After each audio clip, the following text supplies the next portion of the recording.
You're listening to Comic Reflections, episode 183. I'm your host, Nicholas Prom. I'm Jeff Barnard, the Duke of Deception. The Duke of Oral. Comic Reflections is brought to you by Rhymes with Geek.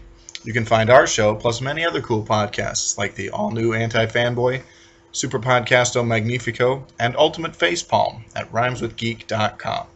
And if you enjoy our show, please subscribe to us on either iTunes or Stitcher. Alright, it's Wonder Woman Ific. Yes, so second of our episode look at Wonder Woman. Of course, we'll revisit her again someday. But anyway, the first issue we're going to talk about today is Wonder Woman number 238. It's the December of 1977 issue. And the story is called Assassin of a Thousand Claws, written by Jerry Conway, with art penciled by Jose Delbo, and inked by Vince Colletta. Now, this issue and the issue that follows it, this is the Wonder Woman of Earth 2. Mm-hmm. And you notice that because it's set in World War II. Right. The reason Wonder Woman in the series, in the comic, has shifted from being the Wonder Woman of Earth 1 to going back and telling more World War II stories on Earth 2 is because at the time, the Wonder Woman TV show had appeared, and it started as a period piece set in the World War II era. They changed that, and so the comic book series went back to Earth 1, but I think they wanted to have some not continuity, but something that kind of mirrored the show a little bit, thinking that this is a popular show, maybe the books will sell better. Yeah, even the font with the Wonder Woman with the red and blue, with, I don't know, a 3D effect. The show was okay, and I really have no memories of it, so I watched a little bit of it. She had a companion, Wonder Girl, and who is from the comics. Yeah. It was done kind of campy like, and it was kind of fun. Mm-hmm. This was not popular with the readers because there's a lot of angry letters about the show. Oh, about them going here. Going back to the World War II era. Yeah. Well, I think because they'd had stuff going on in the book, and they're essentially throwing that not out the window or just putting it on the back burner or in limbo by going back to Earth 2 and telling these stories. Yeah. And apparently there's another Diana Prince. There's a real Diana Prince. And she comes back, and so Wonder Woman has to talk to her about using her name, and not to tell anybody that she's Wonder Woman. And it's kind of weird. That didn't happen in these issues. Well, I hear it did. Oh, I totally missed that. Yeah. Anyway. Okay. Anyway, she's fighting this shape-changing guy. Yeah, he's a Japanese American who hates America. And he can turn into creatures like, I don't know, he's a mountain lion and a rhino. I don't know. I didn't like it. Okay. Sandman shows up. Yes, the Golden Age Sandman, Wesley Dodds. And Sandy, his sidekick. Yeah. I do like that they're going to this era and using it as an excuse to have Justice Society guest appearances. Yeah, it's kind of cool. She's protecting Douglas MacArthur. Yeah, General Popeye. Yeah. He really does. He's like Popeye in Jodhpurs. Really looks like him with the corn cob pipe. Jodhpurs usually until early on, but during World War II he wore stuff that he wouldn't allow any of his generals to wear, but he wore faded khakis. So, yeah, but I remember like when he was in charge of whatever the crap we were in charge of in Japan after the war. Yeah. Photos of him. He's in Jodhpurs. Really? Okay. Yeah. He must have been riding or something. There's a lot of things wrong with General MacArthur, but he was a genius. And Remember that episode of MASH where they had him on there? Yeah, that was pretty cool. The whole episode where everyone's like getting ready to kiss ass and when he he just shows drives through. And no, it's not his fault. They didn't have time. Right. But Larry Linville, I think it's one of his better episodes as Frank Burns. But yeah. What a great villain. Is he a villain or an adversary? He's just a great pain in the butt. Yeah. When he left, the show sucked. Although, I like Winchester, but Winchester was kind of turned into a protagonist, so it was kind of... Winchester was like a snob. He was an excellent surgeon. Mm-hmm. But yeah, he was a jerk. It's a different dynamic than Frank Burns. Mm-hmm. I like Winchester as a character, but boy, wouldn't it be amazing if they'd had it with Winchester and Burns there? Hmm. You know, And it's Colonel Flack, who is my favorite character of all time. He was a CID man who was actually a CIA, but really working for something else. yeah. He was just great, man. But I mean, I always like it's like, do you like Trapper John or Trapper John. yeah? I did not think B.J. Honeycutt was funny at Oh, all. but I liked B.J. Honeycutt. Oh, he's a nice guy, but I don't watch TV shows to see nice guys. I want to see funny guys or good guys really doing heroic things or bad guys being villainous. I don't watch him being a nice, boring guy. I liked how B.J. Honeycutt had really good one-liners that he and Hawkeye would kind of set each other up and bazinga either Frank or Winchester with. Yeah. I mean, they did that with Trapper John. I just think it is different. Yeah. I thought it lost some edge. I thought Trapper had some edginess to him, but Yeah. I don't know. How was his? He got his own series. How was that? Trapper John MD. Sucked. Did it? Actually, he wasn't in Trapper John MD. He was in something else. Oh, it had a different actor on that show. I think so. Oh, okay. I don't know. I haven't Yeah. seen it. What about After MASH? Oh God, that was bad. I remember when somebody thought he was Superman. So, I got some kryptonite. Father, okay, he said. So, but oh well. That's funny. They couldn't make MASH today. They would not allow it. Yeah. Too sexist and all that stuff. All right, we get Wonder the Woman's Japanese fighting. American. Yeah, we get the Japanese American thing and with the racism and all that stuff. Yeah, it's too bad that the Japanese Americans were put upon, but But then there's the one guy that's put upon and then becomes a villain. yeah, So it's kind of like he's living up the actual fear that Right, that so- caused the internment. yeah. I'm like- I didn't. I'm like, wow. I mean, I realize what Jerry Conway's trying to do here, yeah, and this guy's embodying that anguish that those folks have yeah. done. But I mean, I think it doesn't serve what the message he's trying to give very well. Mhm. Jerry Conway's a great writer, but I think this story is a misstep, Yeah, or at least that idea. yeah. It's kind of ironic. You're taking someone who's victimized legitimately and Yeah. then making them the villain of the piece. Mm-hmm. Yeah. So Sandman and Sandy show up for Mhm. no real reason at all. Actually, yeah, you're right. And Candy Etta, which I had no Etta Candy. Etta Candy, excuse me. Yeah. Oh, Yeah.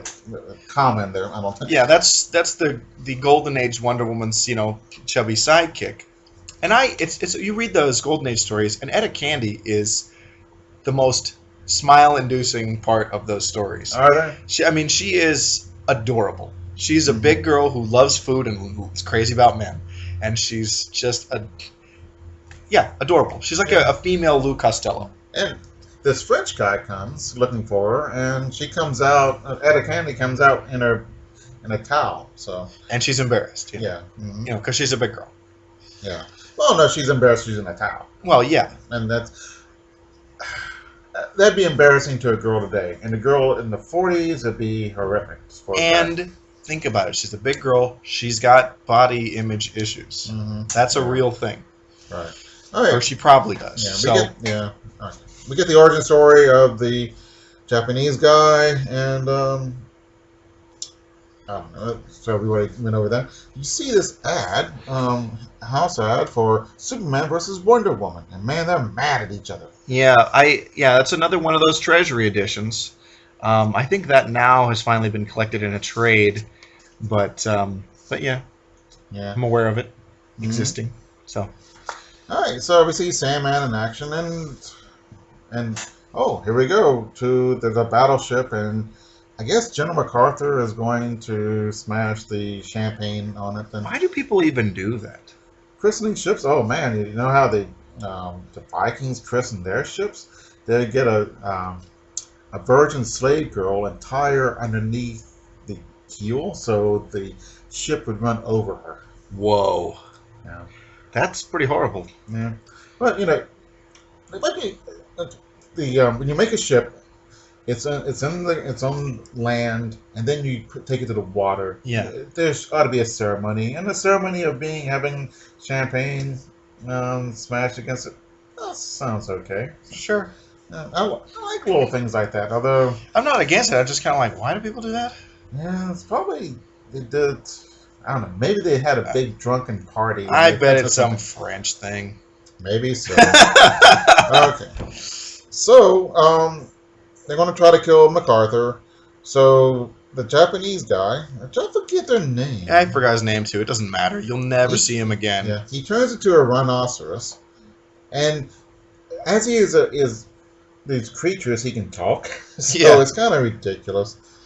And Sandman and Sandy tried to stop him with their wirepoon, which is the gun they used to, like, what the devil is that? It's okay. The wirepoon is a gun they shoot like into buildings, and it like retracts, and they swing around on them and stuff. Okay. But why they thought they could stop it? Oh, it's from harpoons. Yeah, Okay. it's a harpoon gun that shoots a wire. Are you tracking with me now? Okay, good. Yeah. So anyway, Wonder Woman uses the golden lasso to stop it because Sandman and Sandy are totally ineffective. But it doesn't work. Yeah. And so because in rhinoceros form, he's technically not a person or something, and so she can't because the golden. That's just really ridiculous. So the lasso will only work if you're like human. Right. So, but I feel like she's using it on like aliens, like Kangaroo and stuff. Yeah. Yeah. But they're humanoid. Does it work? Yeah, maybe so. It will work on anyone humanoid. So I guess the fact that he's turned into a rhinoceros is why. Which is pretty flimsy. Yeah, and the rhinoceros can work machinery. I don't know. God, this is just meh. So it goes reviewing sand. He knocks it over. It gets into the water where between the ship and the water. No, the ship and the dock, the harbor. Dock, yeah. So anyway, back up. The sister of the Japanese guy is trying to stop him from being evil. Because she's been in internment camp too, but she says, "Look, that doesn't mean you should hate America and stuff, right? And be bad because the Japanese are really bad, the army." So, but anyway, so okay, and she's there. Yeah, and she tries to stop him, and she gets in between the battleship and the dock, and so the rhinoceros guy saves her and dies. Apparently, I didn't really see him die.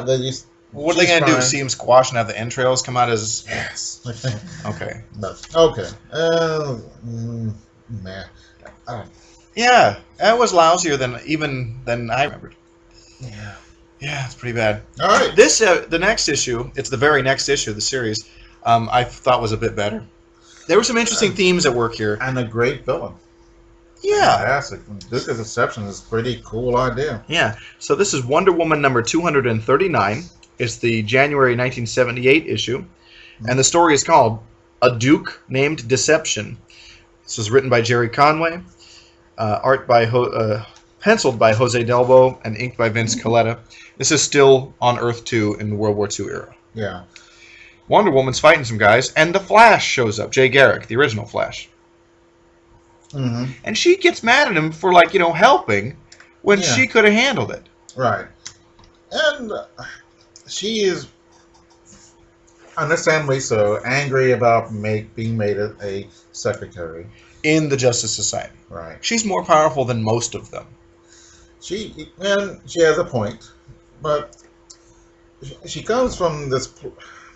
The problem is with this is that Paradise Island must have a lot of different things that seem stupid to us, but it seems okay how they portray it. But there must be some traditions and stuff that's really weird and bizarre. And so it's a culture that exists. Smart enough to go when she goes to another culture. There's going to be cultural differences, and she's not going to be mad. She might be annoyed by them, but be mad about it. Or would you? Because she grew up in a vacuum, essentially. And is totally in this culture that totally is void of men. Right. So, or devoid, I should say. But yeah. And there's going to be... I would think that she would experience a lot of cultural clash. Yeah. But I would think that she would be wise enough to understand there's different cultures, and that's just it. And I don't know. But that's something you learn. Yeah. Okay. Well, maybe and okay. if yeah, she's made ambassador to the world of men, but Yeah. there's got to be some growing pains there. Right. And this is one I of think them. she's handling it badly here, but you're right. Okay, she's fighting Nazis who, for some reason, want to kill MacArthur, and the Germans didn't have that many. You know what? We'd have come up with another general. I mean, it wasn't going to like stop the. We won the war because you killed MacArthur. You know. Yeah. You can make an argument for killing Eisenhower because he was about the only person who got along with everybody. Okay. Yeah. General Patton would not have gotten along with Montgomery at all. So. But yeah, someone would have. Someone told General de Gaulle, "You're the let's see, indispensable man," and de Gaulle said, "The graveyard is full of indispensable men." Wow. That's kind of cool. Yeah. De Gaulle's kind of a jerkwad, but That's pretty profound, though. Mm-hmm. All right, so they beat these Nazis, and why would the Germans care about MacArthur and he fights the Japanese? So it was just absurd. Because they're teamed up, though. Yeah. Sort of. I mean, It seems like in name only. It's not like any Japanese ever came and fought in the European theater. Right. You know? Mm-hmm. Or vice and that's versa. Japanese Americans. Right.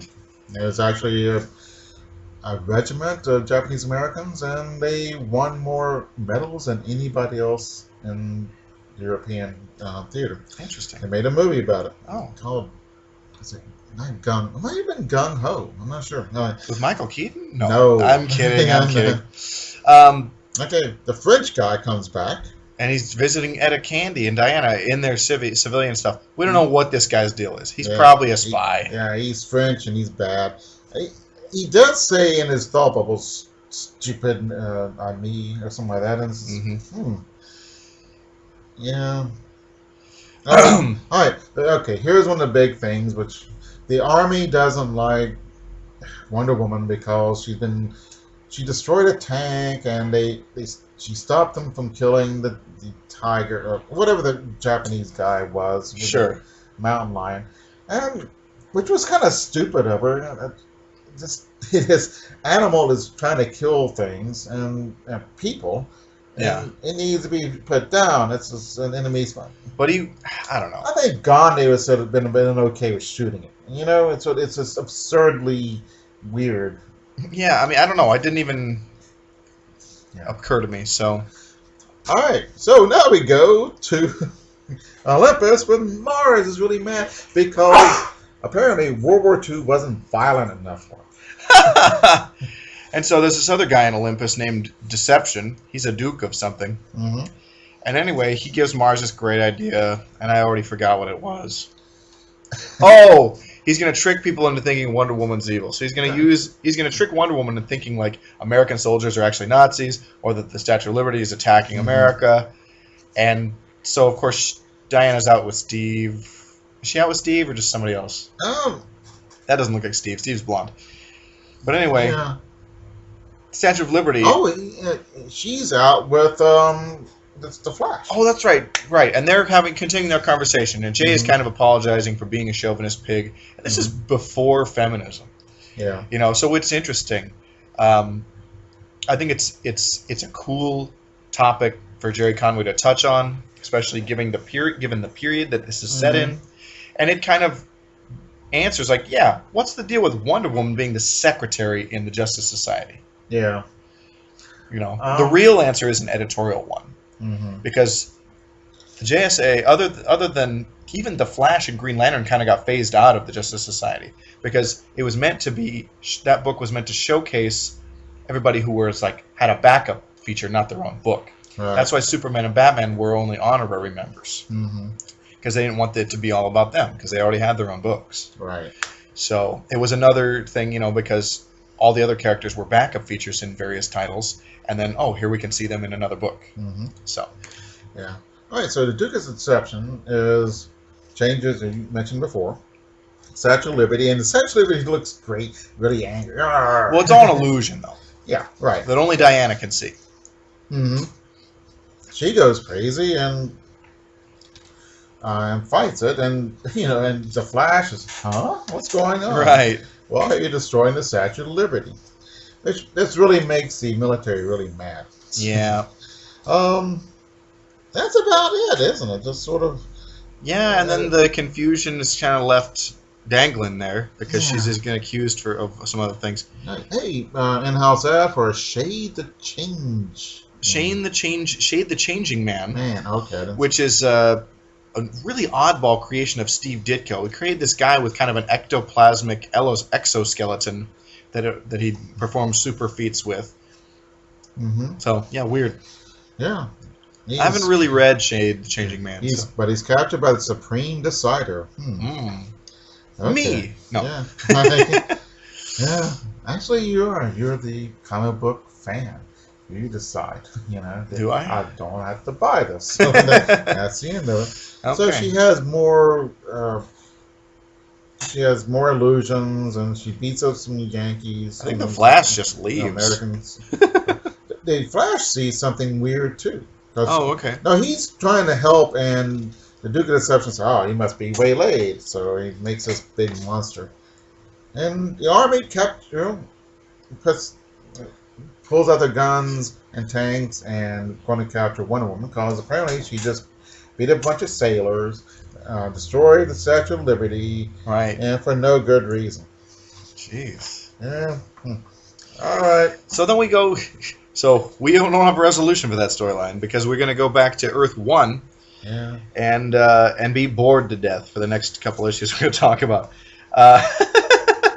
This next issue is Wonder Woman number 271. It's the September of 1980 issue.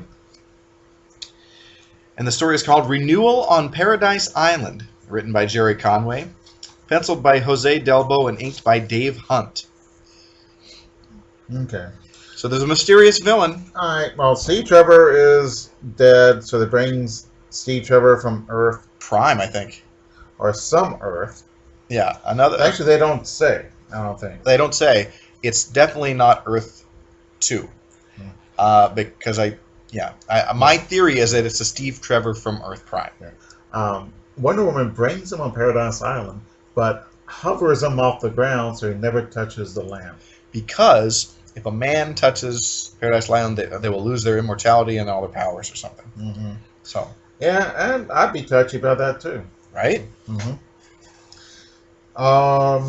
So she fixes him up.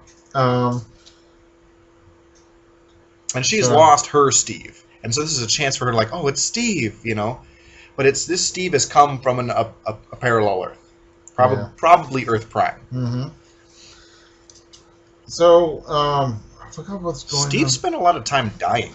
And I didn't know that. Mm-hmm. And he's died twice. Well, I think the last week or episode we were listening to, he had died and came back, and now he dies again.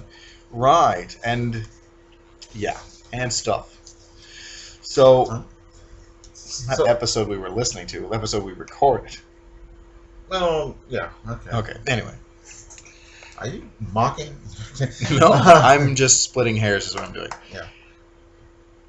Okay, so a bunch of crap is happening, and we see the Ayatollah Khomeini because this is 1980. Of course, and this is all the stuff that's going on. It's been coming in a new dark age. Yeah, I guess that's right. But a lot of more pontificating, and there was another Amazon contest where the reader refuses to care. Yeah, I mean, there's nobody. She's going to win. There's nobody we know that can fight her. Right. Or it has a chance of winning. Yeah, that is kind of a problem. Yeah, Wonder Woman, she's kind of lost her spirit or whatever of being Wonder Woman. And so this time on Paradise Island is kind of helping her get back into being Wonder Woman. And Steve's back. She gets another chance with Steve. Okay. So, all right. Anyway, we have a backup story with the Huntress. Mm-hmm. And what's the story called there, Jeff? Into Darkness Once More. Right. Paul Levitz wrote this story. Joe Staten penciled it, and Steve Mitchell did the inks. Yeah. Okay. I didn't know the Huntress was Batman and Catwoman child. Yeah, she's the daughter of Batman and Catwoman of Earth 2. Okay. So you've probably only seen Huntress in her post-Crisis incarnation, which is she's not their daughter because she's not on from Earth 2 at that point. Yeah. But that's another ball of wax. Crisis actually created more problems than it solved because it solved a problem that wasn't really there. Yeah, and that never really. I didn't think that the multiple worlds was that bad. It's not confusing to someone who actually reads comics. Yeah. But you take all that history and then kind of like try to streamline it into one line of continuity. Mhm. It's a giant mess that doesn't make any sense anymore. Right. You could have just put Earth, first page. This is on Earth 1 or whatever. Then we would. Well, yeah. And the thing is, the references to Earth 2, or any other multiple Earth, or parallel Earth, excuse me, usually they're clearly made it clear at the beginning of a story. That's what clearly means. Clearly. Yeah. And it usually only has to do with when the story has to do with somebody that was in the Justice Society. Yeah. Or connected to them somehow. So, I mean, it's not like it was something that was being used constantly anyway. Yeah. I don't know. I wonder if somebody got the jobs. I don't like this. I want to change it. Yeah. New broom sweeps clean and all that crap. Yeah, and unfortunately, it just post-Crisis DC was never really as good to me. There's good. It's not that there aren't good stories, but the further they get along in reboots, the less interested in DC I become. All right. This story did not interest me until the last panel. Okay. We had these pieces of artwork done by this wacky artist. Oh my gosh! gosh! He's acting really crazy, and then and this one guy is really, who is this?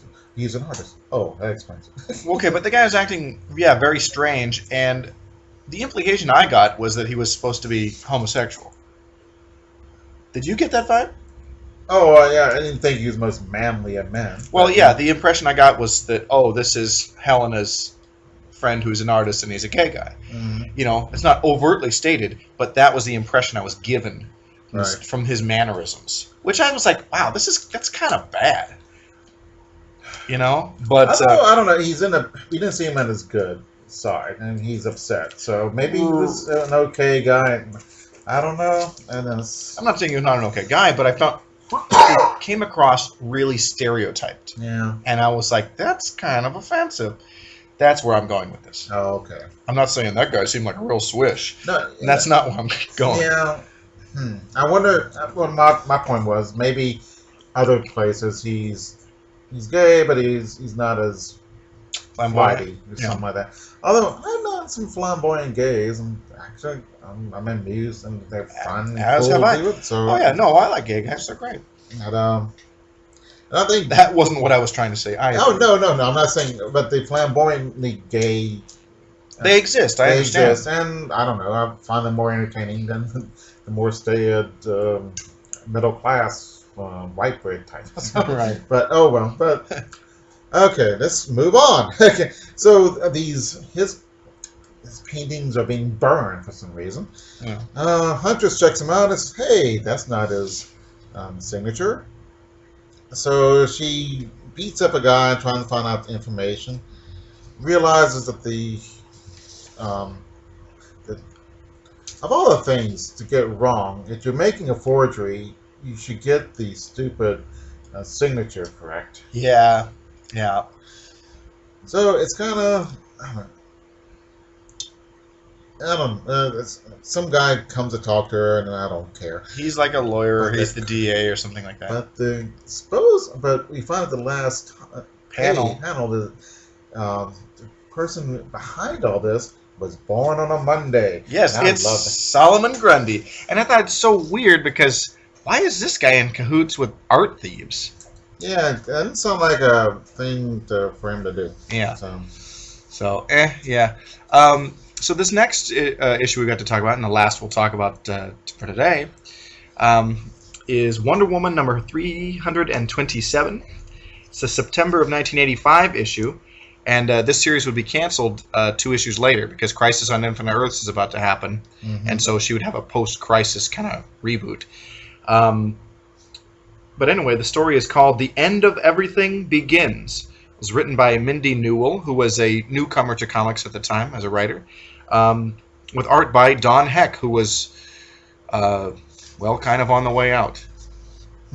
So interesting intersection there. Yeah.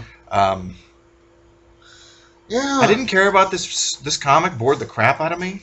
Yeah, there's this big Aztec guy with a totally unpronounceable name. Mick Takalaka, who gives a crappa, something like that. Texla-Palka or some of that. I don't know. It's sort of Del Boca Vista. Yeah. I think the most interesting thing about the story was there's a subplot going on with Etta Candy. She's lost a lot of weight. She has, and she's still sensitive about that. Yeah. But yeah, that was like the most interesting part of this whole story. Everything else is there's something going on with a senator or a general and a scandal that they're trying to avert. We don't really hear too much about it. Yeah. Crap's going on. Diana goes to wherever the Aztec evil guy is doing his hoodoo. Who's doing his voodoo at? Yeah. We don't know exactly what he wants or what he's doing it for or why. So actually, yeah, it's kind of confusing and just. And who cares? Actually, yeah. Yeah. It's like a Doctor Strange, but without. But the bad things about Doctor Strange are the crazy magic, and you don't have no idea how it works. And right. And I don't know why this Aztec guy has powers, or why I should even care. Yeah. And why what he wants, which seems really vague, matters. Like, how can I care if I don't know what the stakes are? Yeah. Yeah. That's bad. So I don't even just want to talk about it. It's okay drawn, but I mean, Don Heck is. It may not be fair here. Now, I usually am a defender of Don Heck, but I thought he was just kind of blah here. Well, also, we didn't see the one before and after. There's probably this. It's probably part of an arc, and it probably makes more sense. But the way we've been surveying a lot of series, sometimes we get an isolated issue, and we're totally confused, and it just stinks. Yeah. And I think that's what happened here. Maybe so, yeah. See, when we shift over to doing the showcase volumes and the Marvel Essential volumes, we won't have this problem anymore. Yeah. But a lot of times we jump in the middle of things and still okay. Yeah. Yeah. And because they always tell you what happened, because it's been a month or so since the last, so they give a recap, but you don't always get that. Certainly not with this, and I was lost. And Wonder Woman is sort of, she wasn't a pleasant person to know in any of these things, and I didn't really care about her that much. Yeah. And she was kind of, oh gosh, she's going to get mad at somebody for this or something like that, and sort of, I didn't. I think a lot of times her representation is kind of wooden. Yeah. And, why do I care? Yeah. And that's the problem. Like, I want to like Wonder Woman. I like the idea of Wonder Woman. And I'm sure that there are terrific Wonder Woman stories out there. I mean, she wouldn't be a continuous publication for over 70 years. They almost canceled her. I think Gloria Steinem begged them not to. What she begged was that when Gloria Steinem visited the DC Comics offices, she saw the new Wonder Woman, the powerless Diana Prince that we talked about last week. She's like, "Where's the color? Where's the costume?" And they brought it back because Gloria Steinem, the feminist icon, thinks that that what, we're not doing Wonder Woman right? Well, we've got to change it back. Yeah. And I understand what they're doing, because she wasn't strong and she was relying on a man to guide her. Yeah.